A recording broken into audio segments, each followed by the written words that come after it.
rocks can be divided into 3 categories. Does anybody remember? Igneous. Igneous is one. Sedimentary is another. Metamorph. Permeous? What was it? Permeous? Permeous.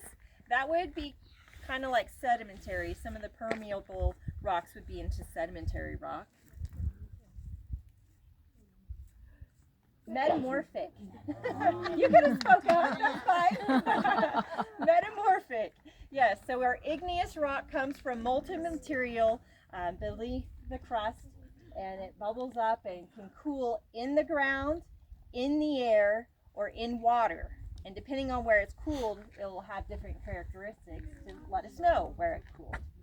So our igneous rock is that black gnarly material down there.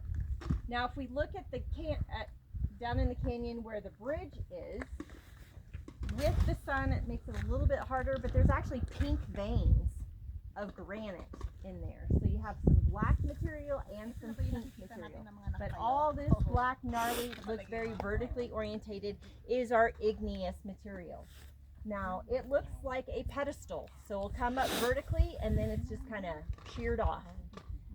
And then our next layer on top of that is our tapete sandstone, which is our sedimentary material. And it looks very horizontally orientated because of how it eroded, and it looks like milk chocolate color, sheer cliff, you know, an inch down there.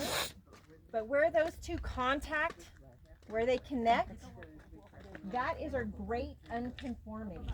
And that'll be important to us a little bit later. So we have the black gnarly, which is our igneous material. The great unconformity is that contact line between our igneous and our sedimentary. And then that first layer is tapete sandstone. Does everybody find those 3 at least? Because those we're going to talk about a lot this morning, and I want everybody to be able to identify them. The next layer I want us to be able to identify is the coconino, which is a sheer cliff cream, like this color cream that we're standing on. It's about 1.5 inches all the way around. We also like to call it the dirty bathtub ring. It's very predominant. But it's right here in front of us, over here to our left. Technically, it's around 315 feet in depth around here. You go down to Sedona, it gets to be about 1,000 to 1,200 feet thick. So, our black gnarly igneous rock, our great unconformity, tapete sandstone, and coconino. Yep.